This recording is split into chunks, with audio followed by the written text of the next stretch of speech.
오늘은 놀라운 날이기도 합니다. 놀라운 날인 것은 지금 출산을 해야 되는데 임산부가 지금 출산 날을 어겨서 예배를 드린 도중에 병원 갈지도 모르겠는데 어찌됐든 하나님께서 그게 참 감사한 것 같아요. 송구영신 예배를 드리고 아이를 낳을 수 있도록 인도해 주신 것도 하나님의 크신 은혜인 줄 믿습니다. 예배를 드릴 수 있다라고 하는 것이 참 축복입니다. 예배를 드릴 수 있다라고 하는 것은 참 큰 은혜입니다. 하나님이 불러주지 않으시면 우리가 드릴 수가 없는 것이죠. 오늘도 말씀을 통해 하나님께서 우리에게 주시는 그 은혜들을 우리가 흠뻑 받을 수 있는 이 시간 되기를 소망합니다. 아멘. 우리가 오늘 읽었던 시편 51편 이 말씀은 다윗의 참회의 시로 알려져 있는 말씀입니다. 그리고 그 배경은 그렇게 유쾌하지 않는 사건을 배경으로 하고 있습니다. 왜냐하면 다윗이 밧세바와 간음을 하고 모든 사건을 은폐하고 심지어는 밧세바의 남편인 우리아를 전쟁에서 죽게 한 그 배경을 두고 있기 때문에 그렇습니다. 저는 이 장면에서 참 죄라고 하는 것에 대한 무서움을 보게 됩니다. 죄가 일단 들어와서 자리를 잡게 되면 여러분 골리앗을 돌멩이 하나로 물리쳤던 다윗입니다. 그리고 모든 전쟁에서 백전백승을 벌였던 참 그 믿음의 다윗도 그 안에 죄가 들어오니까 하나님을 무시하게 되더라는 것이죠. 참 만일 그가 들판에서 양들을 키울 때처럼 또 사울을 피해서 광야를 다닐 때처럼 여호와는 나의 목자시니 그가 나를 잔잔한 물가로 인도하시고 나를 의로운 길로 인도하시며 내가 죽음의 음침한 골짜기로 다닐지라도 해를 두려워하지 않을 것은 주께서 나와 함께 하심이다 라고 했던 그 마음처럼 하나님이 지금 나와 함께하고 계신다라고 생각했다 한다면 다윗이 어떻게 밧세바와 간음을 할 수 있었겠습니까? 그래서 참 욕심이라고 하는 것은 참 하나님을 가려 보일 정도로 하나님을 가릴 정도로 참 무섭다라고 하는 것을 참 우리가 보게 됩니다. 다윗이 정욕에 빠지게 된 이유가 있습니다. 욕심에 빠지게 된 이유가 있습니다. 정욕과 언제나 친구인 죄가 있어요. 어떤 죄일까요? 교만입니다. 정욕 가운데 있으면 교만하면 사람이 교만하면 욕심을 갖게 되고요. 욕심을 가면 또 정욕 가운데 교만함 가운데 가게 되는 것이죠. 늘 이렇게 왔다 갔다 해요. 다윗이 이제는 뭔가 섰다고 생각했을 때, 뭐 다른 것이 안 보이고 내가 자신이 이렇게 섰다고 생각했을 때, 이 정도는 괜찮지 않아? 이 정도 살았으면 괜찮지 않나? 내가 이 정도 노력했는데, 이 정도 애썼는데, 그렇게 내가 내 자신을 우쭐하면서 내가 이 정도는 괜찮지 않나라고 말하는 그때 다윗의 눈에 하나님이 보이지 않더라는 거예요. 욕심이 들어왔다는 거예요. 그리고 다윗이 큰 죄 가운데 빠지게 되었습니다. 그러나 우리가 기억해야 될 것은 참 이 세상에 하나님의 빛이 우리 가운데 임하게 될 때 우리가 드러나지 못할 우리의 어둠이 없다는 거예요. 어떤 교만이든 어떤 정욕이든 사람이 죄를 지을 때 드러내놓고 죄를 짓지 않습니다. 마음에 뭔가 숨깁니다. 감춥니다. 자꾸 합리화합니다. 변명합니다. 이것이 죄라고 말하고 생각하고 죄를 지는 사람 잘 없어요. 그러나 하나님 앞에 서게 되면 그 빛이 임하게 되면 그 어둠은 드러나게 된다고 하는 것이죠. 다윗의 어둠은 나단 선지자 앞에 드러나게 됩니다. 여러분 그 죄가 드러났을 때 다윗이 어떻게 했을까요? 그는 하나님 앞에 엎드려서 그는 거꾸러져서 그는 기도하기 시작합니다. 하나님의 인자하심과 하나님의 긍휼을 구합니다. 여기서 긍휼이라는 이 단어는 마치 엄마 뱃속에 있는 그 아기가 전적으로 엄마를 의지하는 것 같은 그런 표현을 의미하고 있습니다. 그렇게 하나님 앞에 완전히 자기 자신을 엎드려서 하나님을 완전히 의지하면서 그가 기도하기를 하나님이여 내 죄악을 지워주소서. 하나님이여 나의 죄악을 맑게 씻으시며 나의 죄를 깨끗이 씻어 주옵소서. 하나님이여 주의 인자를 쫓아 내게 은혜를 베푸시며 주의 많은 긍휼을 따라 내 죄악을 지워 주소서. 나의 죄악을 맑게 씻으시며 나의 죄를 깨끗이 지하소서. 무릇 나는 내 죄를 아오니 내 죄가 항상 내 앞에 있나이다.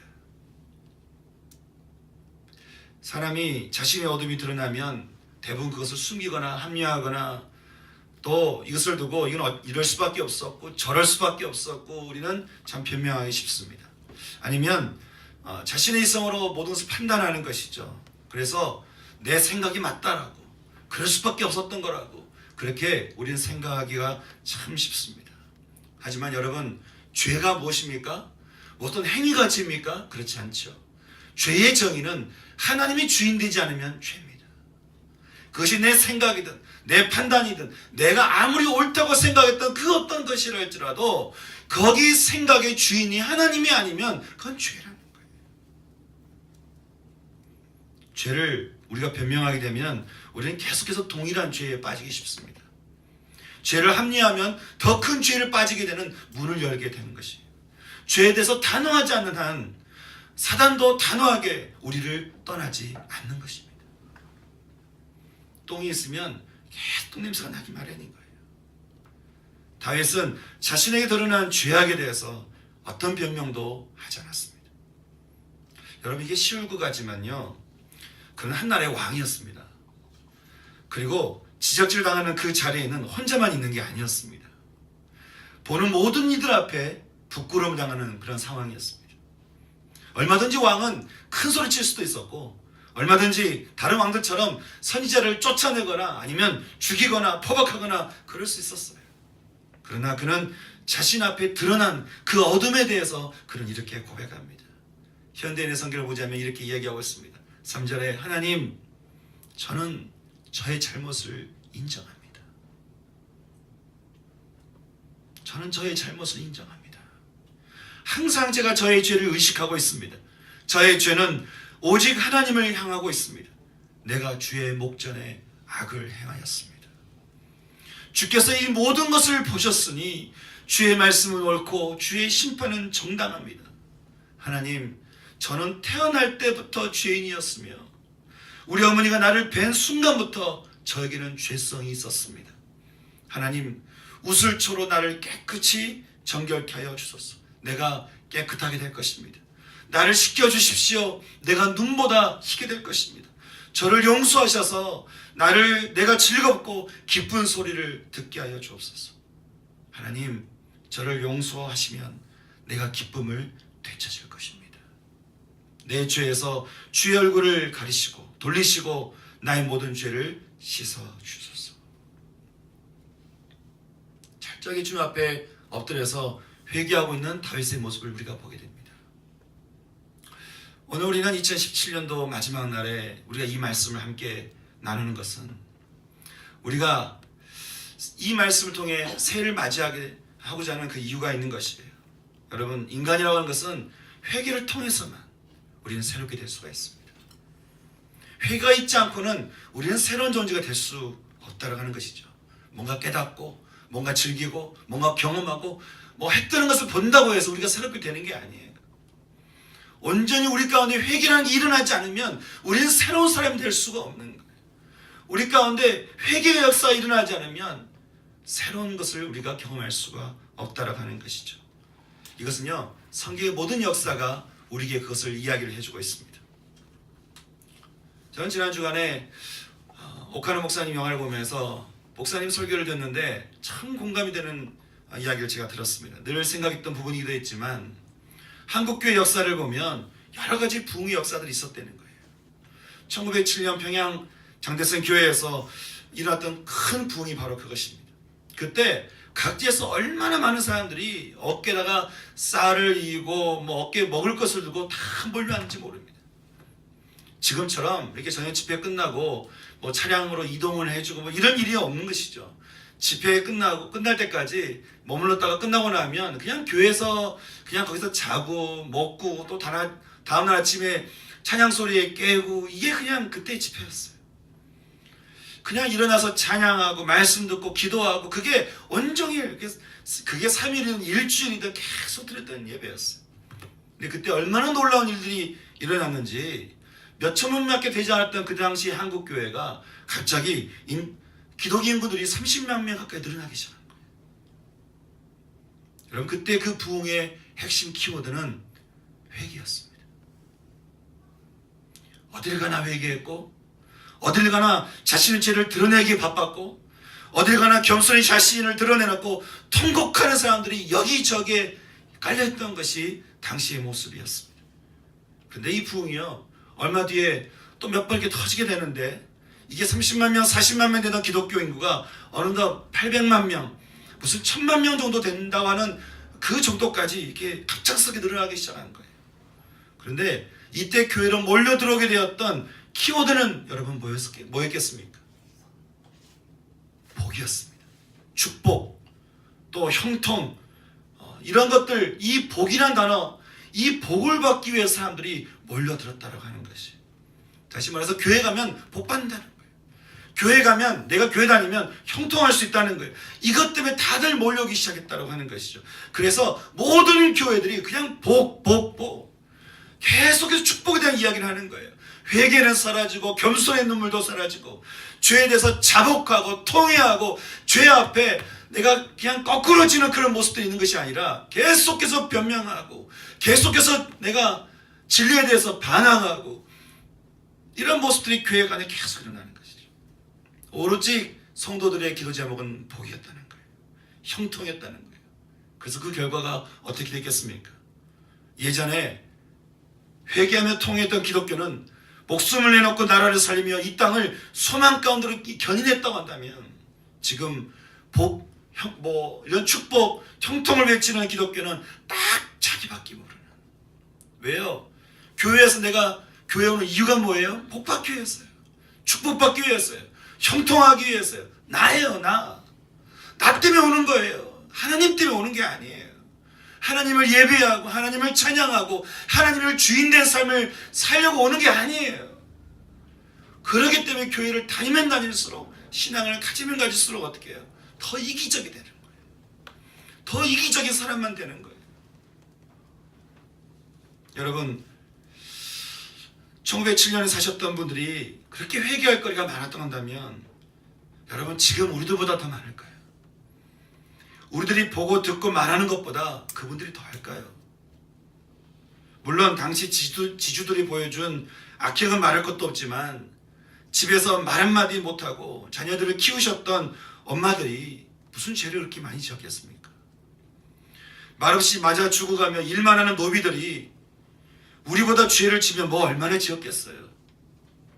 그런데 무슨 배 밑에 모든 물고기를 다 쓸어담는 그런 쌍끌이, 그런 낚시하듯이 하나하나 모든 것을 다 끄집어내고 토해내던 그들의 회개와 통곡 소리가 있었기 때문에 1907년에 이 나라의 왕이 쫓겨나고 이웃 나라 사람들이 칼차고 들어와서 우리나라 사람들 죽여대는 그때에, 그래도 이 땅에 소망이 있다, 그래도 이 땅에 희망이 있다, 그래도 이 땅 가운데 하나님의 나라를 꿈꾸는 기독교인들에 의해서 소망이 외쳐지고 미래와 희망의 복음이 외쳐지면서 그래도 사람들에게 복음을, 그래도 사람들에게 희망을 줬던 그런 것이 아니겠냐라고 하는 거예요. 여러분, 그분들의 삶이 얼마나 복스럽겠습니까? 정말 복이잖아요. 그분들의 삶이 얼마나 축복된 삶이었습니까?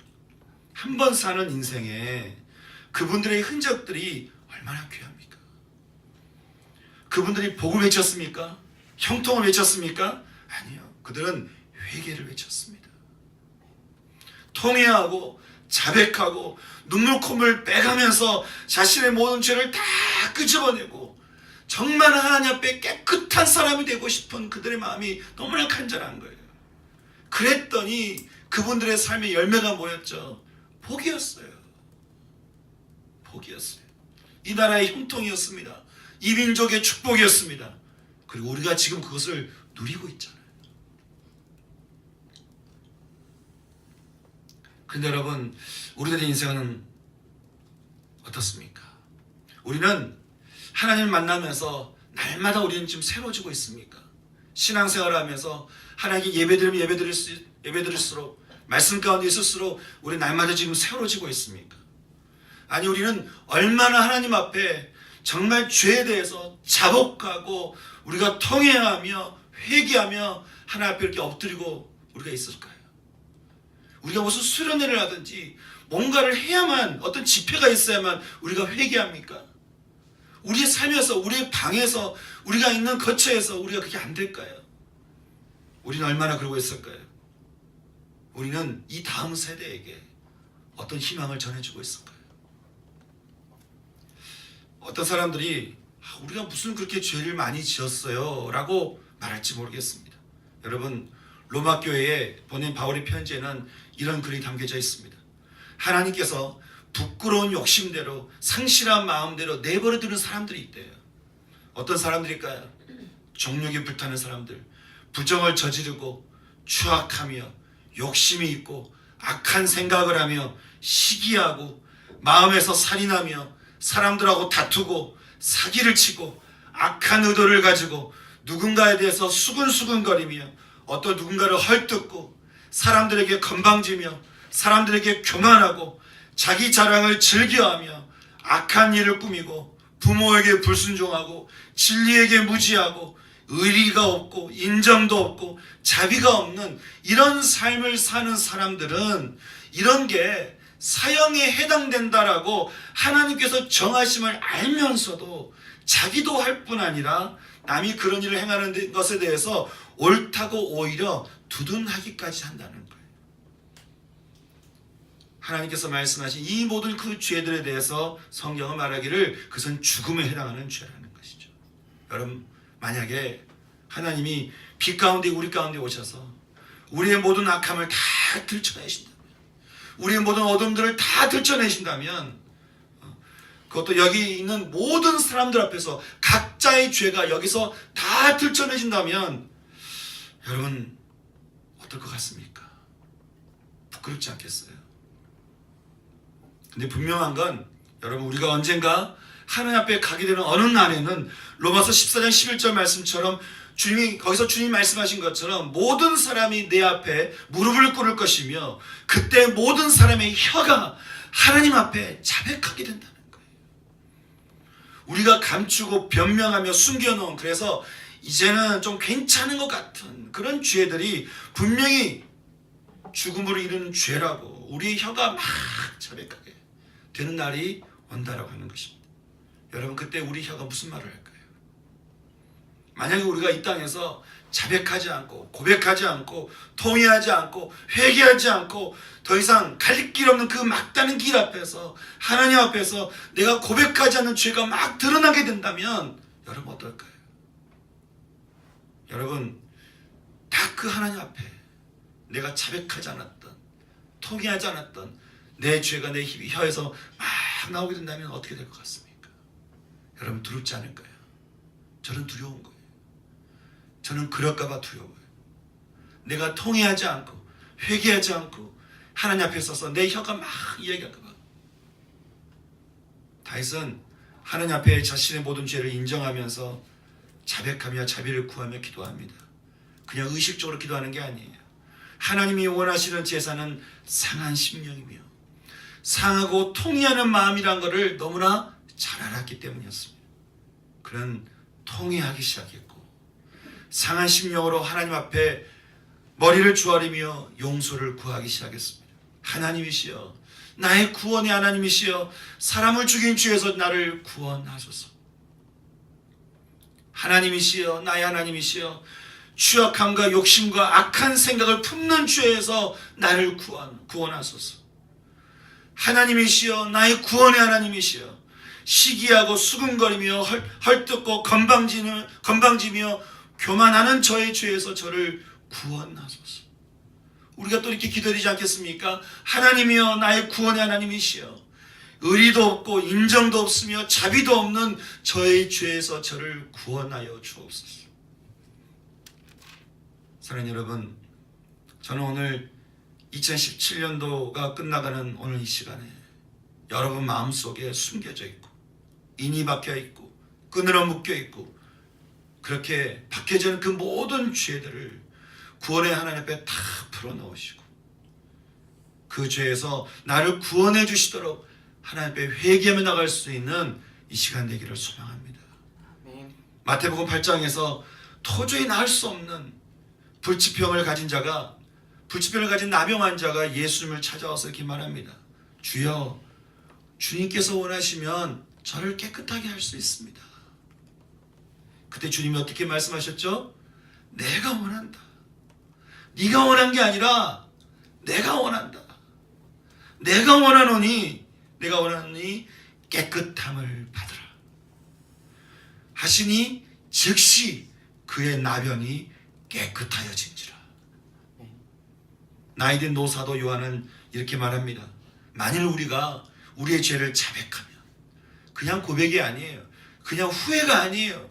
이것이 나의 죄라는 것을 인정하고 자백하면 그는 미쁘시고 이로사 우리의 죄를 사하시며 풀어버리시며 끊어버리시며 모든 불의에서 우리를 깨끗하게 하실 것이요. 하나님의 아들 예수의 피가 우리를 모든 죄에서 깨끗하게 하실 것이다. 이렇게 우리에게 말씀해 주고 있습니다. 이사야 선지자는 또 이렇게 외칩니다. 여호와께서 말씀하셨다. 오라, 우리가 허심탄회하게 한번 이야기해보자.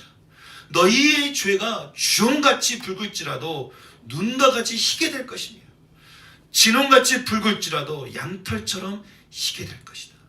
그러니 어떻게 해요? 오라는 거예요. 사랑하는 여러분, 죄에서 벗어나 하나님 앞에 신발을 벗는 그 인생만큼 복된 인생이 어디 있겠습니까? 죄에서 떠나 거룩하신 하나님 앞에 거룩한 자로 서는 것만큼 영광되고 복된 삶이 어디 있겠냐는 거예요. 겸손히 엎드린 다윗이 기도 가운데 믿음으로 고백했던 기도가 있었습니다. 하나님이여, 내 속에 정한 마음을 창조하시고 내 안에 정직한 영을 새롭게 하여 주옵소서. 저는 오늘 이 기도가 저는 여러분의 기도 되기를 소망합니다. 아멘. 저는 정말 이 바람이, 이 기도를 통해 다윗이 모든 죄에서 자유케 되고 그가 전혀 다른 다윗이 되었던 것처럼, 새로운 다윗이 되었던 것처럼, 저는 여러분의 모습이 이제까지 붙들었던 모든 것들을 하나님 앞에 내려놓고 회개하며 자복하며 통회함으로 송구영신, 옛것은 떠나가고 하나님께서 내게 주신 새로움을 입을 수 있는 그런 은혜가 저는 저와 여러분 가운데 임하기를 주님의 이름으로 축원합니다.